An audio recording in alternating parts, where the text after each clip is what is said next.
Welcome on board to the Meta Instincts channel. In this video, we'll cover how to set up the best Cutthroat build and some exciting news about Packsify. The Cutthroat ship is a crucial battleship in the fleet. Unlike strategic and blazing ships, Cutthroat significantly damages a single target, allowing it to take down enemies quickly. In addition, it performs exceptionally well when fighting sea monsters. Heroes. Cutthroat heroes are relatively rare compared to others because we can only access 5 heroes up to S3. They are Bones from S1, Onimusha from S3, Lord Kojo, Betty, and Luna. 3 of them are legendary heroes and are the best fit for the Cutthroat ship. Since Onimusha is an S3 hero with 10 levels of active skill rather than 8 levels, we will conduct the following explanation based on level 10. Bones is the S1 hero and the only captain in the Cutthroat family. With his active skill, he can deal up to 500% of attacks on a single ship. If the target is below 50% HP, he can deal another 250% of the attack.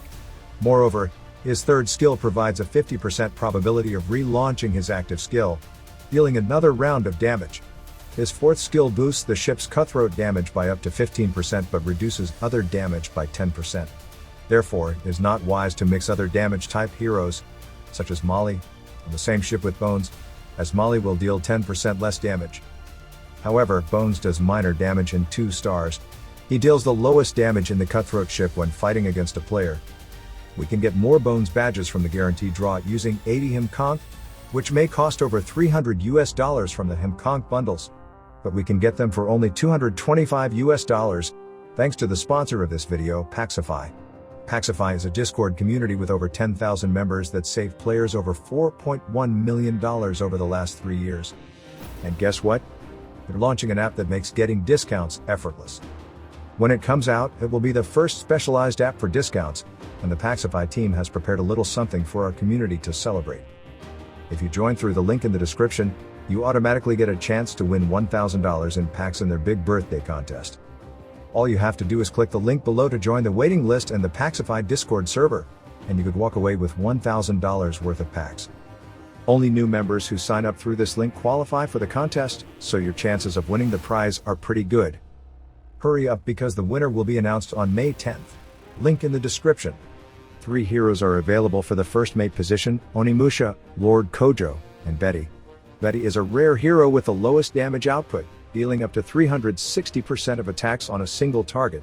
Therefore, she is not a good candidate for the position.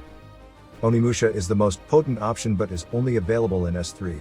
He can deal with up to 720% of attacks on a single ship.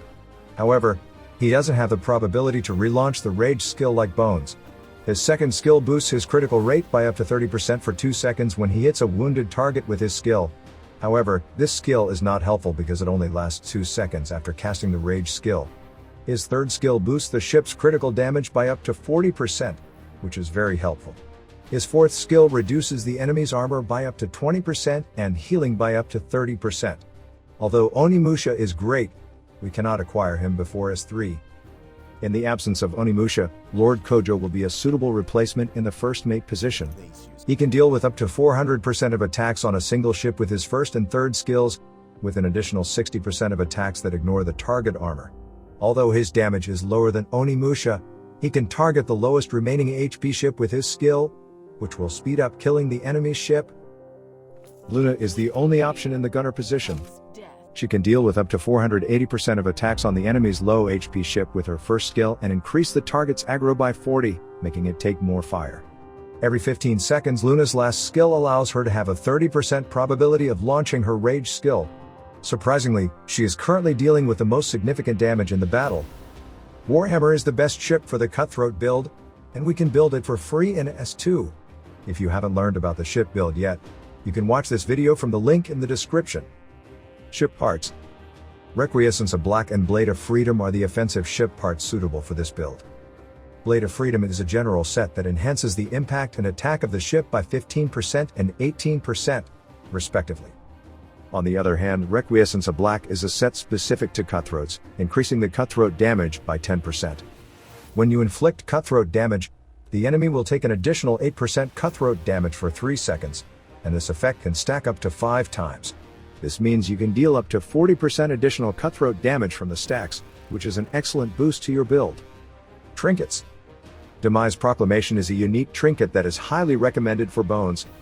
It can increase the ship's critical rate by up to 36%. Besides, when your ship kills an enemy, it will restore 200 rages of the ship and increase the cutthroat damage by up to 36% for 5 seconds. Crosspear Palace is a unique trinket only available in S3 and highly recommended for Onimusha. It increases the ship's critical rate by up to 36%. Moreover, if Onimusha hits a wounded ship, it will increase the ship's attack and cutthroat damage by 20%. By having Demise Proclamation and Crosspear Palace, we can boost the ship's critical rate by nearly 100%, which every strike could result in critical. Lastly, Spyglass or Tyrant's Hand is recommended as a trinket for Lord Kojo and Luna. Alright, it is the end of the Cutthroat sharing. Please subscribe and stay tuned. I'm Alan from Meta Instincts. See you soon.